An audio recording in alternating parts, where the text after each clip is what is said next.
appreciate the effort and hustle. First trip to the free throw line for him tonight. You know, when you look at his numbers this season, he's had a respectable number, 77%. You know, Greg, neither of these teams are at full health here, both contending with injury. Yeah, and it's a shame, really. You always want to see teams at full strength, but there's no asterisk because this game's going to count just the same. John Moran with the assist. And let's head over to the sideline and catch up with David Aldridge. The assist. Thank you, Kevin. Well, a bit ago, Taylor Jenkins and I were able to chat. Coach said how much he admires Klay Thompson, saying, that guy is a champion. Coming back from 2 years away, Thompson's still one of the best two-way guards in the league. Nothing but respect for Klay. Zero argument here. Thompson surely a future Hall of Famer. Guys? Thank you, David. Pass to Thompson. Over Bain. Thompson misses. You know, the fact is he's not a lock from there, but he was open enough to where he should have hit that shot. And every year, and Greg, we agree, Bain seems to get better and better as a playmaker. Doesn't overdo anything with his passing. Looks more and more comfortable creating off the driving kick. He's become a large part of this offensive engine. To the inside. It's rebounded by Dallas. And this is the first season matchup for them against the Grizzlies. And they didn't have much of a problem with these guys last season, and quite frankly, you wouldn't expect them to. Yeah, you know, these are two teams clearly on opposite ends of the continuum in this conference. I mean, this is a team they rightly feel they can beat every time they take the court with them. Greg, with how explosive Ja Morant is, he has certainly taken his fair share of awkward falls. And that's what worries you with guys like that. He's already had a number of injuries in his young career, but we all just want to see him at full health. Out to the wing. Here's Morant. Pass to Bain. Jackson has the open look. Misses the three. And they had some botched coverage that turned into no coverage. Here's Christie. It's tipped. To the middle. Good D by Jones. The defense ready for him on that possession. They had to be because he is so strong in the paint. Here's Christie. He dents the rim with a two-handed slam. Wow. Working it to the open teammate that time. Excellent awareness from Davis. And the Grizzlies call their first time out of the game. Well, we know, GA, the Mavs are so adept at hunting the matchups they want. They're patient and methodical. They never look like they're in a rush, right? Even when you send a double or trap the ball, the Mavs stay calm and know where to go. It's what makes slowing down their pick and roll so difficult. Some changes for Memphis.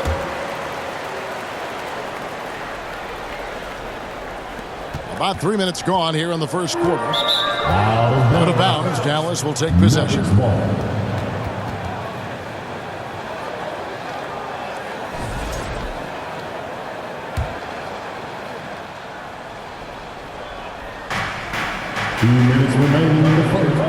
Here's Christie. Taking a look at his stats, he's averaging around 9.5 points a game. It's hauled in by Huff. The Grizzlies trail by 3. And it's Pippen in the corner. Offline with his 3.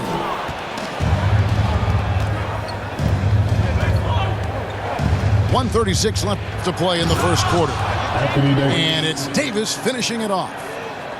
Always among the lead leaders in throwdowns. AD's tough around that rack. Here's Williams. Here's Huff. It's rebounded by Dallas. You know, you'd like to see a little more effort there defensively, but maybe they wanted him to take that shot, baited him into it. Great teamwork punctuated by a strong finish. That is the perfect fast break, guys. Getting a hoop before the defense can get set. On the wing, Davis. Pass to Christie.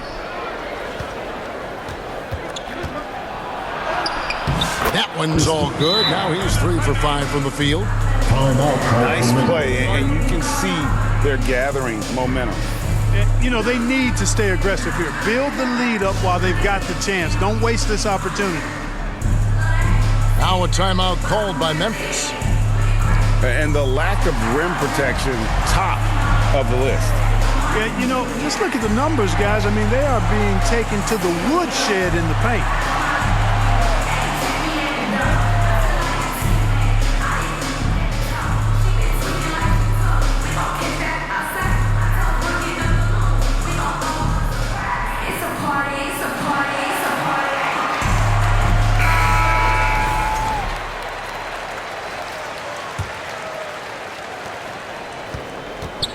The Grizzlies trail by 9. Ball's knocked loose. High post, Jackson. It's good. He makes his first shot out of the game. Yeah, another nice bucket down low. They've really been able to work the ball into the post effectively here so far. Here's Christie. He's got 6. Thompson outside. Launches it. And Pippen pulls it down. Yeah, they got that one, but early on, it's really been a struggle for them to secure that defensive backboard. And because it's still early, I wouldn't read too much into it. There's still a lot of game left. They get it back. Davis. And so it's the Dallas Mavericks heading to the bench with a 7-point lead as we wrap up the quarter. They've been playing some inspired defense, giving up very few easy points. We'll get you back to the action after this break.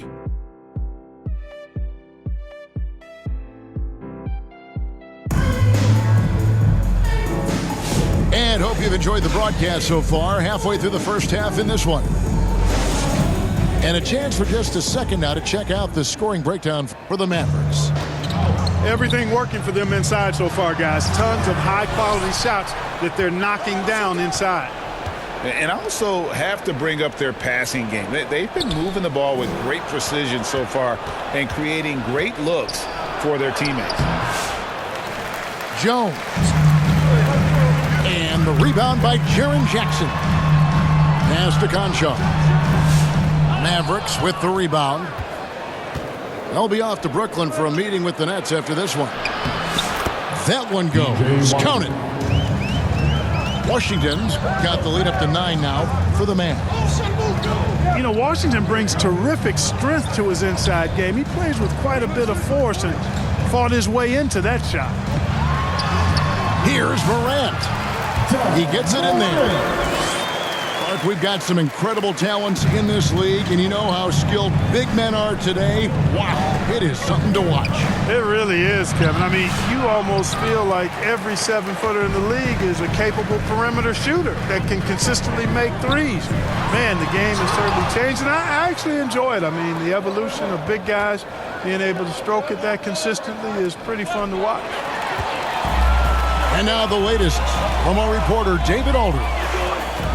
Kevin, thank you very much. Anthony Davis broke his defense down for me. He said, I can block shots, switch on to anybody, guard the pick and roll, I can guard the post, I can guard the pin down. So that's my ability. My ability defensively is to do everything. Kevin? And he does everything. David, thank you so much. In many ways, Anthony Davis is the epitome of a two-way threat. He can be just dominating on both sides of the ball with his physicality. Now, here's Wells. He's a good contributor to his team, averaging about 10.5 points a game. Here's Heaney. Misses the layup. He had him with that pump fake. And that'll be 2 free throws coming up. Officials on the call with the foul. Well, there's no question, and he welcomes this, that Anthony Davis shoulders a heavy load on the defensive end. And he should, and he does. I mean, he's a true anchor. He protects the rim. He can guard out on the perimeter. He communicates well. He's got an excellent basketball IQ. And he's a guy that can cover up a lot of mistakes from his teammates. Now here's Morant. His last last outing, we saw him pour in 22. 80 can't hit.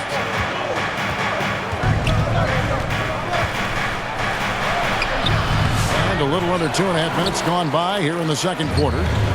A chance to extend the lead to double digits, but it's no good.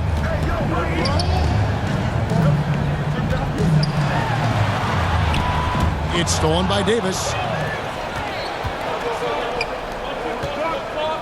And here's Jones. He had 15 points last outing. Got him with the pump fake, but couldn't finish. No other way to put it. Just a poor shooting performance for him. But luckily, his teammates have picked up the slack. And you don't ever want to get into the habit of letting the offense get to the rim. Yeah, I couldn't agree with you more. I mean, that's the message they were sending with that foul. Nothing easy inside. And you love how Jackson Jr. has responded to setbacks and injury in his career. He doesn't get discouraged. It just makes him work harder. And it's out of bounds. They say it was last touched by Jackson.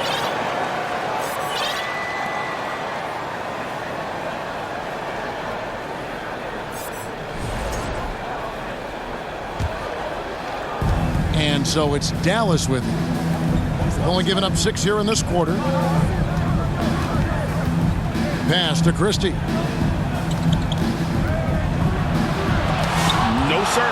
Jackson Jr.'s shot blocking abilities, part of why he was a top 5 pick back in 18. Out to Morant. Memphis moving that ball around. And Jackson throws it down hard. Oh, and he went for the two-hander on the slam, using some muscle. Some urgency from him there, sure. I get the feeling, guys, that he may be sensing that this is a critical time in this game. Yeah, he's shown terrific control of the pace and the rhythm of this offense. You know, numbers don't always tell the story, guys, but his assist totals do paint the picture here. I mean, he's got everybody involved. And so here's Memphis. Following the score by Dallas. Offensive rebound. A slight advantage for them in the rebound department, but that oftentimes is all it takes. Especially when you're scoring the ball at a decent clip the way they have. I mean, they've done exactly what's necessary to take the lead. And he can do a lot more damage to the rim than that when he wants to. Oh, you're right. And with the lead they're enjoying, I'm surprised he didn't put a little something extra on that one. Well, I think he did plenty of damage nonetheless. I mean, it was only with one hand, but he still threw that down pretty hard. And Dallas calls their first time out of the game. And he could tell his guys starting to wear down a little bit. Call time to just let them get their legs back under.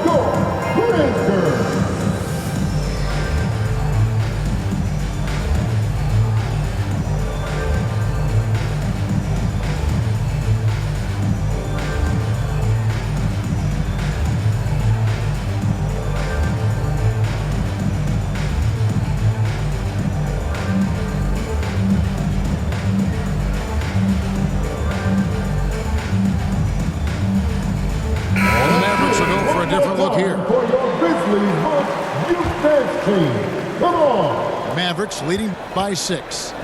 To the paint. Here's Davis. And finished off by Davis. Yes, sir. AD threw it down easily. And so it's Pippen with it. He brings it up for Memphis. They couldn't put the pieces together, losing the last matchup with the Lakers. Yeah, for that loss, you can credit their defense or lack thereof. Too many breakdowns on that end of the floor. Yeah, and that's really inexcusable. I mean, there's just no way that you can justify that. When you don't put the work in on defense, you're going to end up on the losing end. Just 5 to shoot. Memphis needs to get off a shot here. Kennard's shot is off. Martin from outside. And that shot was up in time, but doesn't go in. With the score. And so it's Dallas, holding on to an 8-point lead, heading in. The Mavericks, 26.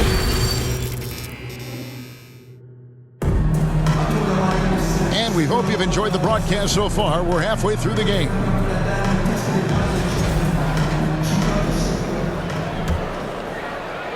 Dallas leading by 8.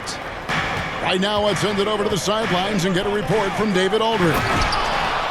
Kevin, the Grizzlies retired Marc Gasol's number 33 last season. You may recall he moved to Memphis in his teens, watching his older brother Powell play for the Grizz. Mark said, "I had a very unique perspective, that of a fan. When I came back as a Grizzlies player, I carried that with me." Kevin, that pride certainly showed. Pride's a great word to use. No question, D.A. Thank you. Here's Edey, following the basket by Anthony Davis. Wow, he got whacked on that one. Shouldn't be much debate there. Blatant contact. Straightforward call. Simple. The Grizzlies shoot their 5th and 6th free throws of the game. And typically a strength of theirs, 79% on the season. And that's a little better than they did last year from the free throw line. Anthony Davis. Oh, AD through contact. They have been board dominant in this game. That's definitely been a factor in crafting this huge lead. And it's been a well-rounded performance. I mean, strong rebounding has certainly been at the center of it, but it's been good on a number of levels.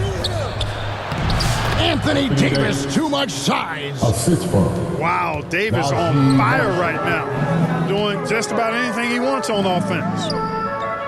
Greg, as you were saying, beyond the blocks, what makes Anthony Davis special on defense is the way he navigates the floor. Kevin, most bigs can get picked on in pick-and-roll action. Davis, though, too quick and smart to take advantage of. He can slip screens, hedge, switch, and recover like he's a 3-and-D wing. And it's Hardy with the J.